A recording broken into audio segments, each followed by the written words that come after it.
Hi hello అందరికీ నమస్తే. అందరు ఎలా ఉన్నారు? అందరూ బాగుండాలి, అందులో మేము కూడా ఉండాలి. ఈరోజైతే నేనైతే చికెన్ దమ్ బిర్యానీ అయితే రెడీ చేయాలనుకుంటున్నాను. నేనైతే ఎలా రెడీ చేస్తానో అయితే మీకైతే ఈ వీడియోలో అయితే చూపించేస్తాను, చూసేసేయండి. నేనైతే ముందుగా అయితే ఆనియన్స్ అయితే కట్ చేసుకున్నాను. ఏ షేప్లో కట్ చేసుకున్నాను కూడా చూసారు కదా, అలానే కట్ చేసుకోండి. దమ్ బిర్యానీకి ఆ షేప్ అయితేనే బాగుంటుంది. కట్ చేసుకున్న తర్వాత నా దగ్గర వాడిన నూనె కొంచెం ఉంటే ఆయిల్ వేసాను. దాంట్లోనే కొంచెం నెయ్యి వేసుకొని ఈ చక్కగా గోల్డెన్ బ్రౌన్ కలర్ వచ్చేదాకా అయితే వేపుకోవాలి. వేపుకున్న తర్వాత ఈ యొక్క ప్లేట్లోకి పక్కకు తీసుకోండి. ఇప్పుడైతే మనం చికెన్లోకి మ్యాగ్నేట్ చేయడానికి ఏమేమి కావాలో అయితే చెప్పేస్తాను. పచ్చిమిర్చి, ఒక 6 పచ్చిమిర్చి, కొంచెం కొత్తిమీర, చిన్నులపాయలు. ఇక్కడైతే నాకు కొంచెం వాటర్గా వచ్చేసింది. మీరైతే కొంచెం థిక్గానే కానీ గ్రైండ్ చేసుకోండి. తర్వాత అల్లం చిన్నులపాయల పేస్ట్, దాంట్లోకి సాల్ట్, పసుపు, కారం, ఆ తర్వాత దాంట్లోకి కొంచెం అంత కర్డ్, అలానే ధనియాల పౌడర్, గరం మసాలా, కర్డ్ వేసుకుని మొత్తం మిక్స్ చేసుకున్న తర్వాత లెమన్ కూడా కట్ చేసుకుని లెమన్ కూడా పిండుకోండి. అది మొత్తం కలుపుకొని మ్యాగ్నేట్ అయ్యేదాకా కొంచెం సేపు ఒక 20 మినిట్స్ అయితే పక్కన పెట్టుకుని ఇప్పుడైతే రైస్ తీసుకుంటున్నాను. నేనైతే 2 గ్లాసులు తీసుకున్నాను రైసు.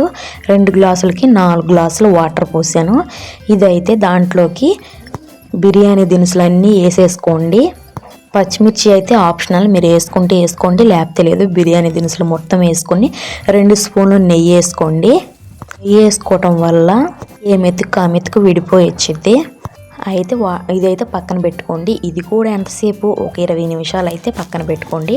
ఆ తర్వాత ఇంకో కళాయి తీసుకుని దాంట్లోకి నెయ్యి వేసుకుని కొంచెం అంత నూనె వేసుకుని మీకు సరిపోయినంత నూనె వేసుకుని అయితే బాగా హీట్ అయిన తర్వాత దాంట్లోని కూడా బిర్యానీ దినుసులు అన్నీ వేసేసుకుని మీకు ఇష్టమైతే అల్లం చిన్నులపాయల పేస్ట్ కూడా వేసుకోండి. కూరలో వేసుకున్న వద్దు అనుకుంటే వద్దు, అది మీ ఇష్టం.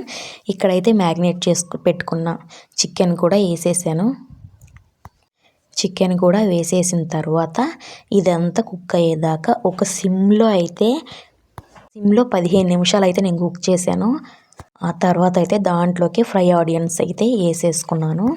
అదైతే ఉడికింది అనుకున్న తర్వాత పక్కన పెట్టేశాను.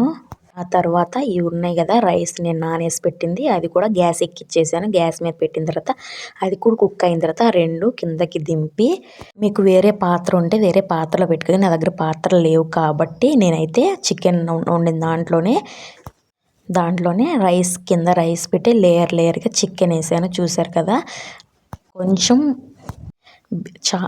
కొంచెం రైస్ వేసిన తర్వాత కొత్తిమీర, ఫ్రైడ్ ఆనియన్స్ వేసాను. తర్వాత చికెన్ పెట్టాను. తర్వాత రైస్ పెట్టి దాని మీద కొంచెం గరం మసాలా, కొత్తిమీర, ఫ్రైడ్ ఆనియన్స్ వేసి ఫుడ్ కలర్ వేసుకుంటే వేసుకోండి, లేకపోతే లేదు, మీ ఇష్టం.